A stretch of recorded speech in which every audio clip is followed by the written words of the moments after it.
Indonesia itu dapat subsidi Tuhan luar biasa.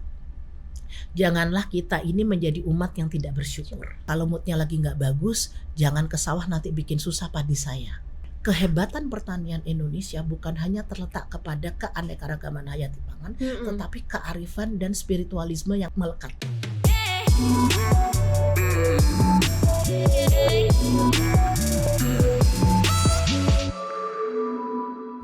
Halo sahabat data, berjumpa lagi dengan saya Dia di Agricast, Agriculture Podcast episode 2. Sahabat data, pernah gak sih dengar jenis beras saudah ataupun cempo hitam? Kok kayaknya terdengar asing ya di telinga kita? Nah sahabat data, di depan saya sudah ada komoditas-komoditas pertanian yang udah jarang kita temuin. Walaupun terdengar asing, tapi ternyata komoditas-komoditas ini bisa dikonsumsi loh. Dan senang banget hari ini kita sudah kedatangan narasumber yang memang concern terhadap komoditas-komoditas pertanian yang mulai langka tersebut. Nah di sebelah saya sudah hadir Ibu Helianti Hilman yang merupakan founder dan juga executive chairperson dari PT Kampung Kearifan Indonesia atau Javara. Nah Javara ini bergerak di bidang rantai pasokan pangan untuk mempertahankan keanekaragaman beberapa komoditas yang sudah mulai jarang kita temui tersebut. Nah perlu sahabat data ketahui juga nih bahwa produk-produk Javara ini nggak cuman dipasarkan di Indonesia aja, tapi juga sudah merambah hingga ke pasar internasional. Langsung aja kita ngobrol dengan Bu Helianti.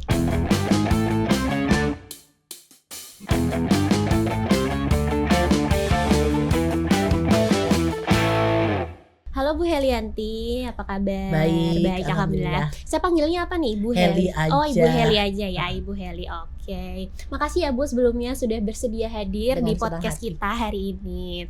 Bu, saya penasaran nih, di depan kita nih kan udah banyak sekali produk-produk yang langka lah gitu, jarang ditemuin, gak familiar Bu ya. Saya penasaran kenapa sih Ibu tuh tertarik gitu untuk mengembangkan gitu ya, untuk melestarikan produk-produk yang bahkan orang tahu aja tuh enggak gitu Bu. Gimana sih Bu cerita awalnya, boleh ceritain Bu mungkin ke sahabat data di rumah? Iya, sebenarnya memang menarik juga karena ini tidak by design ya gitu. Iya. Jadi memang tidak sengaja sebenarnya saya masuk ke sektor ini karena sebenarnya background saya sama sekali bukan di pertanian. Oh. Saya bukan food technology, saya bukan di pertanian dan saya bukan di industri makanan. Okay. Jadi saya sebenarnya tadinya itu adalah lawyer untuk hak kekayaan intelektual. Nah, kebetulan waktu itu saya diminta oleh teman dari jaringan petani yang mereka ada isu dengan kontrak-kontrak yang mereka miliki dengan beberapa importer gitu. Nah, jadi saya memberikan pro bono legal advice lah gitu. Nah, kebetulan sebelum saya memulai Javara ini saya dulu banyak menjadi konsultan internasional dan saya banyak traveling. Mungkin sebelum Javara ada, mungkin saya udah traveling ke lebih dari 40 negara. Wow. Nah, karena hobinya makan, masak dan jalan-jalan ya, gitu. Nah, jadi saya biasanya setiap pergi ke negara mana saya selalu ngelihat tuh specialty mereka apa, terus pergi ke pasarnya, kemudian pergi ke specialty restoran, gourmet restoran, specialty supermarket gitu yang aslinya atau yang sifatnya itu gourmetnya lah gitu ya. Nah, jadi pas waktu kemudian saya diperkenalkan ke jaringan petani-petani yang masih mempertahankan kearifan lokal Indonesia, yang masih menanam tanaman-tanaman pangan asli Indonesia, sayanya kaget-kaget gitu. Jadi kayak saya itu kayak anak kecil masuk ke toko permen gitu kan, ngelihat ke kebun mereka. Amazing. Karena ketemu dengan bahan-bahan makanan, aroma, cita rasa, warna, tekstur yang saya belum pernah ketemu sebelumnya gitu. Nah, jadi dari situ kemudian kalapnya tuh, wah kok selama ini kita nggak pernah tahu ya gitu. Terus nasibnya bagaimana? Dan ternyata memang sedihnya waktu ngobrol dengan petani-petaninya itu mereka bilang mereka sendiri juga nggak tahu nasib dari subsidi Tuhan dalam bentuk keanekaragaman hayati pangan itu seperti apa. Kenapa? Karena waktu itu anak-anak mereka itu tidak tertarik masuk ke sektor pertanian. Mereka memilih untuk ke kota, dan petani-petani sendiri pun juga tidak terlalu tidak menginginkan anaknya masuk ke sektor pertanian karena mereka berharap, ya itulah dulu kan stigmanya seperti itu gitu, bahwa petani itu bukan sesuatu profesi yang keren gitu. Nah, jadi dari situ situ akhirnya saya bilang, wah ini nggak boleh dibiarkan gitu kan. Jadi waktu itu saya sebenarnya dapat mandat dari petani-petani tua itu. Mereka bilangnya begini, Mbak, Indonesia itu dapat subsidi Tuhan luar biasa. Janganlah kita ini menjadi umat yang tidak bersyukur. Gitu. Sudah diberikan bahan makanan yang luar biasa, dan seharusnya apabila warisan pangan untuk Indonesia itu tidak dilupakan, tidak diabaikan, seharusnya orang Indonesia, masyarakat Indonesia itu tidak ada yang kelaparan, nggak ada yang malnutrisi, nggak ada yang stunting. Nah, jadi mereka memberikan mandat saya adalah bagaimana bahwa ini nanti bisa turun ke anak cucu, gitu. Saya agak sedikit bingung tuh membayangkannya gimana ya caranya gitu. Terus saya bilang kayaknya gitu ya, itu waktu asumsi saya waktu itu adalah satu-satunya cara untuk mempertahankan ini adalah harus dibawa ke pasar. Betul. Biarkan pasar berpartisipasi untuk memelihara melalui konsumsi, karena kalau ada sustainable consumption maka akan ada sustainable production gitu. Itu kan satu lingkaran gitu. Nah, terus habis itu beliau bilang gini, ya sudah Mbak Heli coba aja tuh bawa ke pasar gitu kan. Nah, saya waktu itu tertarik pertama kali adalah dengan padi-padi kuno. Gitu, karena ternyata Indonesia itu sebelum tahun 60 itu punya 7.000 jenis padi. Wow. Dan itu segala macam, mulai dari beda warna, beda rasa, beda tekstur, dan beda ekosistem tumbuh. Jadi ada padi yang tumbuhnya itu, kalau kita kan taunya kan, kalau mungkin pelajaran kita dulu ya kan padi sawah atau padi ladang gitu kan, gitu. Nah ternyata Indonesia jauh lebih kaya dari itu, karena ternyata ada padi yang tumbuhnya di kawasan mangrove, peatland, itu rawa pasang surut gitu. Jadi akarnya nih panjang gitu. Jadi pada saat rawanya pasang ya dia naik gitu. Kalau itu turun. Kemudian ada padi yang tumbuhnya di pinggir pantai, di pasir, dan bisa tahan terhadap salinitas gitu. Kemudian ada juga bahkan di suku Tegutil di Halmahera Utara itu ada yang tumbuhnya liar di sungai. Gitu. Di Papua pun juga ada gitu kan yang tumbuhnya liar kayak ilalang, karena memang padi ini kan kelompok rumput-rumputan ya sebenarnya ya gitu. Nah, jadi dari situ saya bilang wow gitu kan, kita nggak pernah tahu gitu kan. Nah terus akhirnya saya bilang, yuk Mbak kita cobain yuk gitu kan, kita jualan. Terus beliau bilang gini, emang ada pasarnya gitu Mbak gitu, karena padi-padi kuno ini udah dilupakan gitu kan. Nah terus ya udah kita coba aja, aku bilang Mbak tanam aja nanti aku yang beli gitu. Nah jadi produk yang ada di sini, yang ada hamper ini, itu adalah produk pertama kita. Dulu kita mengeluarkan produk pertama itu adalah hamper keranjang bambu, ini isinya 8 jenis beras gitu. Nah jadi akhirnya kemudian kita luncurkan ini, waktu itu masih belum ada, company-nya juga belum ada gitu, produknya udah ada duluan gitu kan, karena penasaran gitu kan. Nah tapi kemudian akhirnya kita memberanikan diri untuk ya sudah kita set up company, kemudian masuk ke pasar. Nah alhamdulillah ternyata ya variasi beras yang beraneka warna ini ternyata attracting Itali. Jadi kita mulai ekspor ke Itali 2012. Itu padi yang lucu-lucu tadi lengkap dengan nama aslinya, jadi Saudah, Jawa Mele, Cempo Hitam, nggak diganti. Biasanya kan kalau orang ekspor tuh kan namanya di Inggris-Inggrisin gitu. Tetap ada nama Italinya, misalnya Riso Negro, Cempo Hitam gitu kan. Kemudian Riso Rosa, kalau rosa itu pink ya, Riso Rosa Saudah tetap gitu. Tapi ada penjelasannya gitu. Jadi ada Riso Rosa itu pink rice gitu. Kemudian disebutkan Saudah. Nah, bahkan waktu kita meluncurkan di supermarket di Jakarta waktu pertama kali pun, kita adalah yang pertama kali mengeluarkan beras dengan nama aslinya. Biasanya kan kalau dilihat cuma beras merah, udah gitu aja, beras hitam. Tapi beras merah apa, beras hitam ada dulu nggak ada. Kecuali ya satu-satunya yang ada di pasaran dengan nama itu hanya Pandanwangi dan Rojo Lili. Atau Mentingwangi biasanya. Belum ada. Zaman saya belum ada. Mentingwangi itu belakangan banget, kita yang mulai duluan. Mentik gitu. Susu, Mentikwangi, Cempo, Jawa Mele, Saudah, Andal Abang, kita yang memulai duluan untuk mengeluarkan itu dengan nama aslinya. Gitu. Berarti pengembangan komoditas ini awalnya dari beras ya Bu? Awalnya mulainya dari beras. Terus habis itu? Terus yang menarik begini, karena kan gini, kita itu justru sebenarnya yang menarik perhatian saya itu sebenarnya bukan berasnya, tapi filosofi kearifan di balik budidayanya itu sendiri. Nah, jadi ini pengalaman yang sangat menarik nih Mbak. Ini yang sebenarnya membuat akhirnya kenapa Jafara lahir, itu salah satunya adalah kisah ini. Jadi suatu saat saya dan suami saya diundang untuk roadshow visiting petani-petani ini. Jadi kita off the road 3 bulan lah gitu ya. Jadi tinggal sama mereka, ke sawah sama mereka, ke kebun sama mereka, tapi pindah-pindah nih lokasi. Nah, suatu saat pas lagi di di Garut ya waktu itu gitu. Nah, terus kita datang udah sore-sore tuh. Terus saya bilang gini, sok-sokan ya, gitu kan, sebenarnya orang kota sih gitu. Sok-sokan, Kang besok boleh ikut ke sawah gitu. Tapi pagi-pagi Neng, oh nggak apa-apa, aku bilang gitu kan, bangunin aja gitu. Ya sudah, bener ya kata gitu. Iya, tapi pagi-pagi banget, tempatnya itu agak tinggi, dingin gitu kan. Bener, sebelum subuh udah digedor dong, Neng gitu kan, bangun subuh dulu gitu kan. Nanti habis itu ke sawah gitu kan. Udah, nah begitu udah sholat subuh, ayo Kang udah siap. Terus dia bilang gini, Neng punten, sepatunya boleh dilepas nggak? Nyeker ya bunyi. Nyeker. Terus saya bilang gini, aduh ntar ada lintah, ntar basah dan segala macam gitu kan. Gitu. Terus udah gitu, terus kenapa Kang emang gitu? Ya itu kan silaturahmi kita ke bumi dan tanaman. Supaya nggak ada jarak. Jadi itu filosofi mereka. Tidak menciptakan jarak antara kita dengan bumi dan tanaman.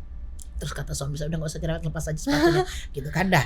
Terus udah gitu, ayo Kang gitu kan udah siap gitu kan. Sekedap Neng hiji deui gitu. Sebentar, satu lagi gitu kan. Mau tanya tapi mau tersinggungnya jangan tersinggung gitu kan. Kenapa Kang? Puntennya moodnya lagi bagus nggak? Sebentar. Maksudnya nggak, kalau moodnya lagi nggak bagus jangan ke sawah, nanti bikin susah padi saya. Jadi mood aura yang ada di petani itu ternyata sangat pengaruh dengan tanaman. Itu saya belum pernah dengar. Saya tahu mereka melakukan pertanian organik, ya kan. Tapi dalam pertanian organik itu kan paling yang ditanya benihnya GMO atau enggak, pakai pupuk kimia atau enggak, pakai pestisida kimia enggak. Enggak pernah ditanya kan, suruh lepas sepatu sama tanyain moodnya lagi bagus apa enggak. Nah disitulah saya belajar bahwa ternyata kehebatan pertanian Indonesia bukan hanya terletak kepada keanekaragaman hayati pangan, tetapi kearifan dan spiritualisme yang melekat. Nah, boleh ceritain nggak sih Bu? Kan awalnya dari beras nih, terus bisa sampai merambah ke komoditas pertanian lain. Kembali lagi kepada teknik kearifan pertanian lokal. Sifatnya apa? Tumpang sari, rotasi. Nggak ada itu. Jadi kalau Mbak tanya ke petani-petani zaman dulu, tanya dulu tuh hamanya apa? Mereka bilang hama ada setelah padi baru. Loh kalau yang lama kan bukannya dulu ada tikus, iya, tapi kan ada mongsonya, ada waktunya, ada kalendernya. Asal kalendernya diikutin tidak akan ada masalah. Kan ada burung, iya, tapi kan kami menanamnya berbarengan dengan jewawut. Makanan untuk burung sudah kami sediakan. Jadi burung tidak mengambil beras kami. Gitu. Jadi ada banyak sekali kearifan-kearifan lokal yang mereka melakukannya itu adalah tumpang sari untuk menjaga ekosistem, karena salah satu prinsip mereka itu percaya bahwa yang perlu makan itu nggak cuma manusia. Iya, betul. Living creatures yang lain, makhluk hidup yang lain juga perlu makan, dan kita harus berbagi ruang kita dengan makhluk hidup yang lain supaya semuanya bisa hidup. Pada saat makhluk hidup yang lain diberikan hak makanannya, gitu ya, maka mereka tidak akan mengambil hak kita. Betul. Itu adalah prinsip kearifan mereka. Nah, itulah akhirnya tiba-tiba, ya kan saya kan pesennya beras. Tiba-tiba datanglah kacang hijau, datanglah kedelai, datanglah ini itu, kemudian rempah-rempah. Aku bilang, Mbah, aku pesennya beras, kenapa ini datang macam-macam? Loh Mbak Heli, katanya kita disuruh melanjutkan kearifan pertanian lokal. Ya kearifan pertanian lokal ini seperti ini Mbak, pasti ada yang namanya tumpang sari, pasti adanya namanya rotasi. Jadi kalau Mbak Heli mau membantu menjualkan beras kami, ya tolong jualkan yang lain-lainnya sekalian. Mati aku, gitu kan, mendadak produknya jadi banyak kan, gitu kan. Tapi ya itu adalah wujud dari komitmen kita bahwa memang Jafara itu kita bukan hanya sekedar menjual produk-produk organik, tapi produk yang berbasis kearifan lokal. Gitu.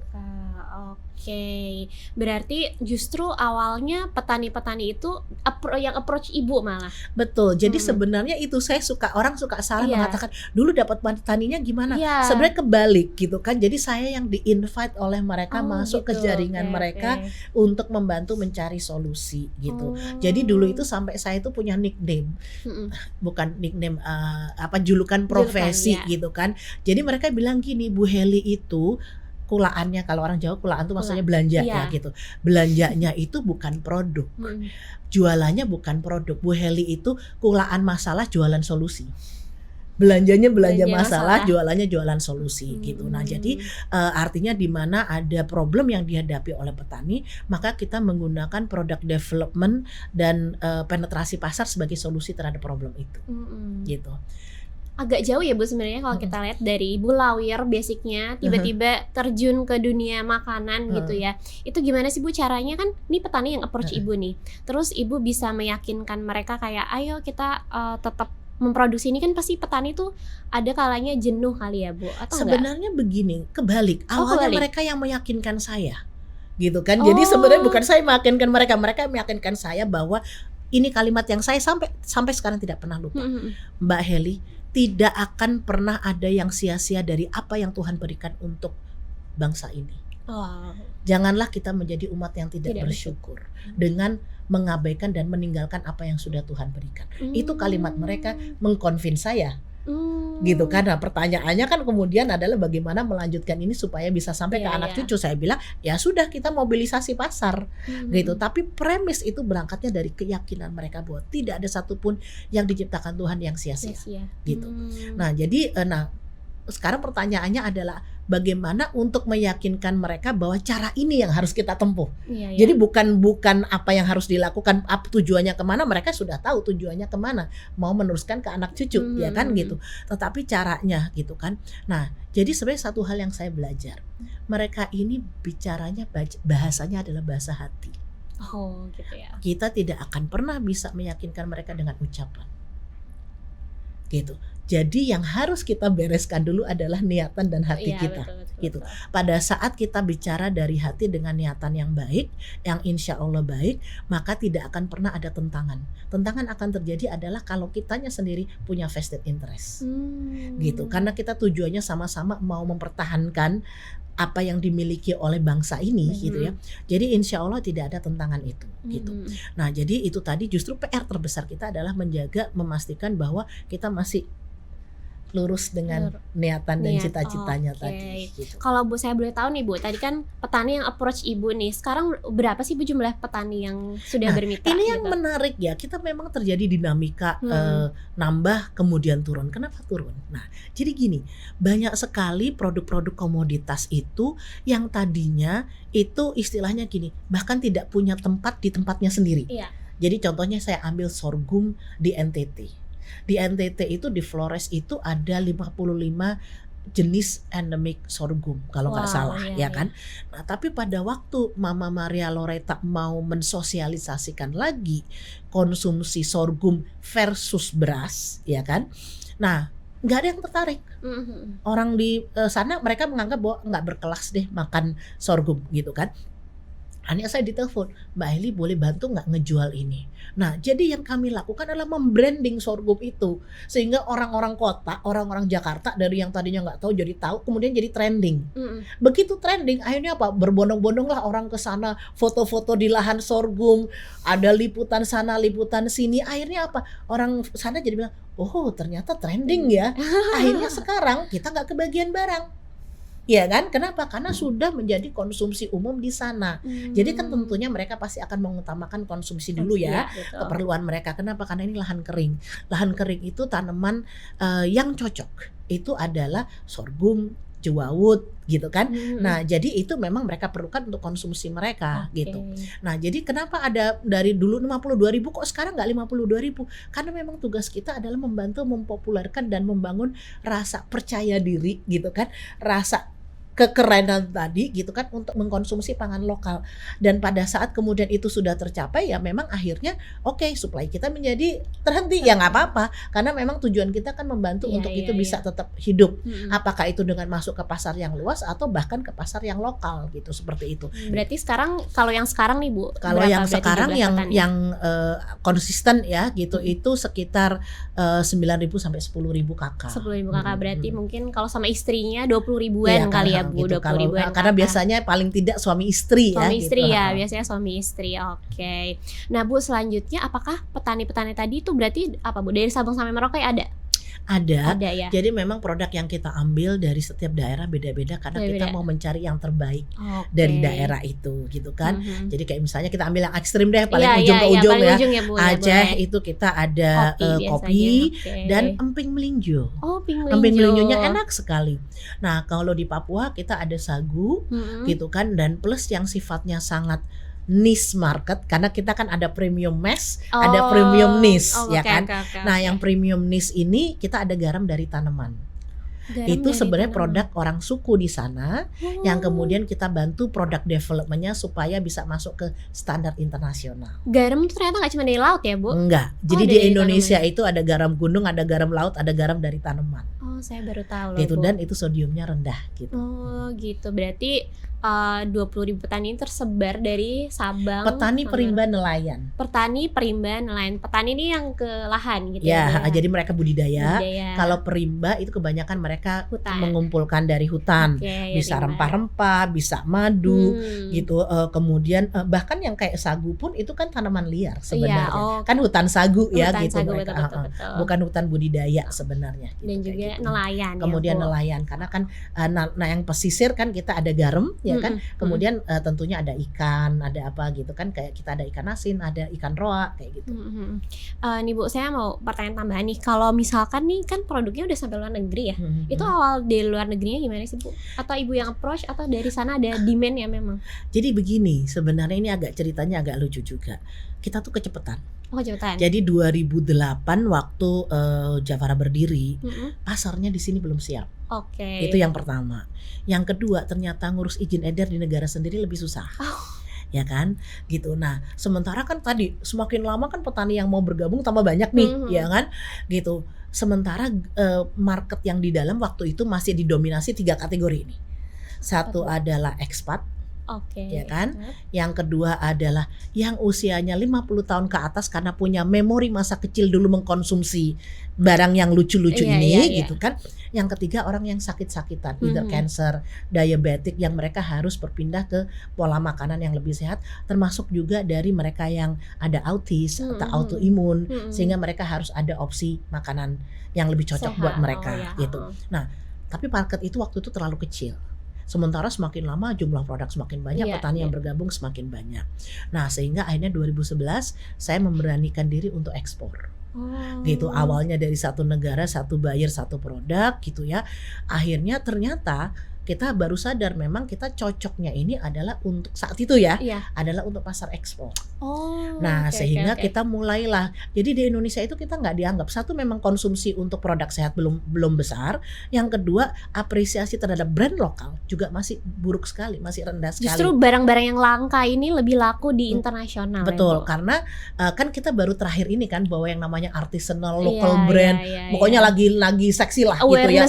Awareness itu kan paling baru 3 tahun 4 tahun terakhir. Bayangin ini 2008 nggak dianggap. Jadi even kalau produk kita itu certified organic, kebetulan Javara kan ada hampir 200 produk yang certified organic standar Eropa, Amerika, Jepang. Bahkan sempat ada hampir 300 gitu ya, naik turun gitu ya. Tetapi waktu itu konsumennya kalau suruh milih, mereka milih yang dari Amerika, dari Eropa, padahal kita sertifikasinya juga standar Amerika juga, standar Eropa juga. Akhirnya terpaksa kita ekspor. Nah, ternyata memang pasar ekspor yang kita garap waktu itu, terutama waktu itu Eropa, kemudian menyusul Amerika, mereka sangat mengapresiasi bukan hanya organik. Kalau organik mereka udah lewat lah ya, organik plus. Nah, organik plus-plusnya ini mereka ternyata suka dengan cerita di balik produk. Karena kita selalu menampilkan produk itu dengan ceritanya.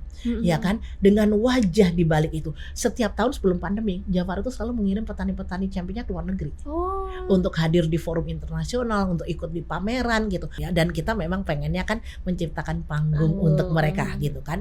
Nah, artisnya kan mereka nih gitu kan basically. Nah, jadi dari situ ternyata memang kita naik kan. Jadi istilahnya jadi satu organik, dua produknya sesuai dengan kebutuhan pasar. Nah, kenapa kita punya sesuai kebutuhan pasar? Tahu nggak opportunity kita ada di mana? Apa tuh, Bu? Global diet health issue. Global diet health issue. Nah, itu berapa banyak coba orang yang diabetik seluruh dunia, berapa banyak orang yang punya masalah dengan jantung, berapa banyak orang yang tekanan darah tinggi, berapa banyak orang yang alergi terhadap gluten, kandungan yang ada di terigu, ya kan, yang digandum. Fast food banyak itu kali. Nah, jadi apa? Semua opsi yang lebih sehat dari kebutuhan orang yang punya masalah kesehatan itu adanya di bumi Indonesia. Kalau menurut Ibu nih, Ibu kan sebagai pelaku yang terjun langsung gitu ya, dari sisi apa Bu, hulu ke hilir kali ya bisa dibilang gitu dari ya. Hulu ke hilir. Dari hulu ke hilir. Nah, gimana sih Ibu tuh melihat kondisi pertanian di Indonesia masa kini gitu, Bu? Nah, terus terang ya, kalau saya sekarang I think the momentum is here. Kenapa momentumnya begini? Satu adalah dari hilirnya itu apresiasi terhadap produk pangan lokal, brand lokal itu naik. Yes. Ya kan, justru ada pride lah gitu kan. Betul. Istilahnya gitu go local atau go home gitu kan istilahnya gitu ya. Gitu. Nah, jadi istilahnya semakin lokal itu semakin trending gitu ya. Nah, tapi di sisi lain jadi kalau dulu ya Mbak ya gitu semua yang walk in customer ke tempat kita itu kan tadi ekspat usia 50 tahun ke atas atau sakit-sakitan gitu kan. Sekarang walk-in customer kita atau pelanggan reguler kita itu sekitar 60% itu di usia 35 tahun ke bawah. Jadi terjadi perubahan demografik ya dari sisi konsumen. Menariknya dari sisi petani pun juga sama. Kenapa? Karena apresiasi terhadap brand lokal, terhadap local heroes gitu ya istilahnya juga mulai naik gitu. Jadi personal branding apalagi dengan digital ya gitu apa yang muda-muda nih mereka udah mulai bisa proaktif untuk membranding dirinya sendiri gitu kan dan mereka tidak berhenti kepada produk komoditas tetapi juga produk and services gitu kan yang juga bisa memberikan diversifikasi pendapatan yang lebih baik sehingga sekarang itu trennya adalah rural businesses itu sekarang kayak a new trend of startup. Booming nih startup ya kan. Sekarang ada tren baru. Apa nih Bu rural bisnisnya tuh what kind of rural business? Jadi gini, nah kebetulan memang Javara dulu kita merintis dengan namanya Javara Academy. Karena kita tahu bahwa pada saat membangun mata rantai nih dari hulu ke hilir ya kan. Hilir sudah teredukasi nih, konsumennya udah mulai naik nih kan gitu. Dulu kita Lone Ranger kan gitu kan. Tuh setengah mati lah babat alas gitu kan. Dan setelah kita artinya quite successful internationally kita dianggap orang aneh. Kenapa? Karena produk kita adalah dari remote dan rural Indonesia tapi bisa masuk ke standarnya internasional bahkan kita ekspor ke 5 benua 33 negara gitu kan. Nah, jadi akhirnya apa? Banyak liputan media baik media asing maupun media nasional semua ngeliput lah gitu. Dulu kita inget banget tuh tiap bulan itu 3-4 media inquiry untuk itu sampai akhirnya kita batasin gitu ya. Karena kapan kerjanya gitu ya kalau sibuk media melulu gitu kan. Nah, kita sampai diliput oleh Deutsche Welle Jerman, Arirang TV gitu kan. Kemudian Huffington Post gitu banyak lah gitu ya kurang lebih termasuk yang lokal media. Sehingga apa? Terus mereka jadi mikir gini, ih produknya keren ya gitu kualitas ekspor. Dari pertama kali juga udah kualitas ekspor gitu kan. Cuman dulu gak dianggap keren gitu kan. Betul. Jadi kemudian kita realizing pada saat pasar naik, ini kok kagak naik-naik nih. Ya kan, maksudnya in terms of di hulunya. Nah, artinya apa? We have to invest on the human capital. Nah, disitulah kemudian kita realize the importance bukan hanya membangun capacity building secara technical, tapi juga entrepreneurship. Karena kan sebenarnya kami ini percaya bahwa kalau kita melakukan yang namanya ethical trade itu tidak cukup hanya dengan memberikan harga yang lebih baik. Kadang-kadang isunya bukan harga yang lebih baik. Yang mereka perlukan itu pertama itu adalah pride and dignity, respect. Hubungannya adalah sejajar. Ya kan, jadi bukan tangan di atas tangan di bawah enggak, tapi kita bergandengan tangan gitu kan. Dan kunci dari hubungan yang sejajar apa? Distribution of asset. Makanya Javara itu sangat percaya bahwa yang namanya added value processing harus sedekat mungkin ada di dekat lahan pertanian dan sebisa mungkin dimiliki atau turut dimiliki oleh petani gitu. Nah makanya kalau tanya Javara pabriknya di mana, ya nggak ada gitu kan, kita nyebar gitu kan. Punya siapa punya Javara? Belum tentu, kebanyakan punya petaninya gitu kan. Kenapa? Karena disitulah letak the real ethical trade, itu adalah decentralization of wealth dalam bentuk aset. Gitu. Nah makanya Javara kemudian membelikan dulu mesin ini, mesin itu, ya kan. Kemudian mereka cicil balik dalam bentuk produk. Karena kita harus berinvestasi di itu, akhirnya kita membuat yang namanya Javara Academy. Nah tapi kemudian 2017 kita spin off menjadi Sekolah Seniman Pangan. Nah, kenapa kita merasa bahwa itu harus spin off? Karena memang kita akhirnya menyadari bahwa bisnis yang perlu tumbuh di hulu tidak melulu produk. Tidak melulu barang yang diperlukan oleh Javara sebagai tadi ya yang menggarap mata rantai pasokan. Kenapa? Karena petani pun sama seperti investor, tidak boleh berinvestasi hanya kepada satu source of income, benar kan ya? Gitu. Nah artinya kita juga bagaimana cara berpikir investor itu juga diterapkan di tingkat petani, gitu kan? Kenapa petani harus nanam satu jenis tanaman? That's not fair. Kenapa mereka harus hanya satu jenis income? That's not fair. Nah jadi di sekolah seniman pangan ini kita punya modul, ya kan, itu bukan hanya terkait dengan produk tapi juga terkait dengan jasa. Jadi kita punya modul bagaimana membangun food culture tourism. Nah, jadi menjadikan kebun mereka sebagai destinasi tourism, menjadikan kekayaan budaya pangan mereka sebagai tourism. Sehingga apa? Mereka punya pendapatan satu dari produk oleh-oleh, ya kan, kemudian menyediakan jasa makanan, jasa homestay dan paket wisata. Dan itu seringkali lebih memberikan mereka pendapatan lebih besar dibanding kalau jualan komoditi. Contoh misalnya petani kopi mau jualan green bean atau mau jualan kopi di kafenya. Pada saat kemudian ada yang mereka mulai punya kafe gitu kan, ternyata 1 kilo kopi itu memberikan mereka 1 juta instead of kalau dijual sebagai green bean 150.000 gitu. Value added-nya banyak ya. Value added-nya banyak. Nah itulah jadi artinya bukan berarti mereka kemudian nggak supply, mereka tetap supply, tapi mereka punya diversifikasi income yang lain sehingga mereka nggak melulu bergantung hanya pada satu jenis komoditas. Karena kalau komoditas harganya jeblok kasihan juga kan gitu, seperti itu gitu. Ini saya menarik banget Ibu tentang pride and dignity gitu ya Bu. Berarti kan Ibu tuh pengen bahwa petani itu tuh keren sebenarnya ya Bu. Gak cuma petani nih, maksudnya petani, perimba dan nelayan itu keren ya Bu, keren gitu. Dan nggak melulu tentang yang tua-tua aja ya Bu, bahwa petani itu ternyata menjanjikan juga gitu ya Bu. Di sektor pertanian itu menjanjikan juga. Wah, menarik banget ya Bu, walaupun bincang-bincang kita singkat hari ini, tapi semoga bisa memberikan manfaat dan juga inspirasi kepada para petani dan juga sahabat data di seluruh Indonesia.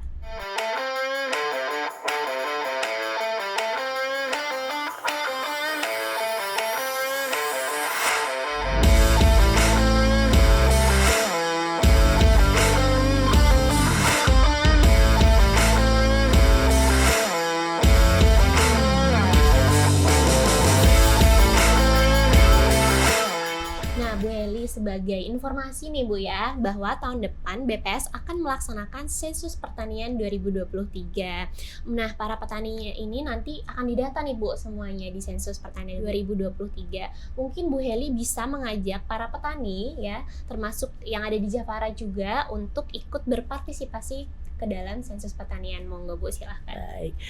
Baik sobat-sobat petani di seluruh Indonesia, mengingat memang data itu menjadi kunci bagi pengembangan kita ke masa depan. Yuk kita partisipasi di dalam sensus pertanian yang akan diselenggarakan oleh BPS di tahun 2023. Semakin akurat data yang kita berikan, itu akan berpengaruh terhadap berbagai kebijakan, program dan pengembangan yang akan dilakukan bersama. Ya, makasih banyak Bu Heli. Nah, sahabat data, seperti yang sudah Bu Heli sampaikan juga tadi ya Bu ya, bahwa sensus pertanian 2023 ini hadir untuk memberikan gambaran tentang pertanian Indonesia masa kini gitu Bu. Jadi nanti yang didata di sensus pertanian ini nggak cuma petani aja Bu yang ke sawah, tapi juga ada nelayan, ada juga di sektor kehutanan, juga ada di perkebunan, bahkan hortikulturanya juga Bu nanti. Untuk itu dibutuhkan dukungan dari semua pihak ya Bu tentunya. Saya dengar tadi ada juga Bu? Yang untuk urban farming ya? Ada Bu, betul. Menarik sekali menarik. itu. Iya, ditunggu ya Bu, makanya sensus pertanian 2023. Terus Bu, selain urban farming di SC 2023 ini kita juga mau meningkatkan awareness tentang petani milenial Bu gitu, bahwa bahwa yang bertani itu nggak cuma yang tua-tua aja Bu, tapi yang muda-muda ini juga bertani gitu Bu, bertani bahwa, dan menjadi entrepreneur pertanian. Iya, bisa jadi gitu Bu, bahwa yang muda yang bertani itu keren gitu ya Bu ya. Oke. Nah, jadi sahabat data jangan ragu untuk ikut berpartisipasi di sensus pertanian 2023. Berikan data yang akurat karena kerahasiaan data kalian terjamin undang-undang. Oke Bu Helianti, kalau gitu saya sekali lagi ucapin terima kasih ya Bu. Sama-sama. Sudah hadir di Agricast kita episode kali ini. Oke sahabat data, kalau gitu saya Dian pamit undur diri. Sampai jumpa di Agricast episode selanjutnya. Dadah.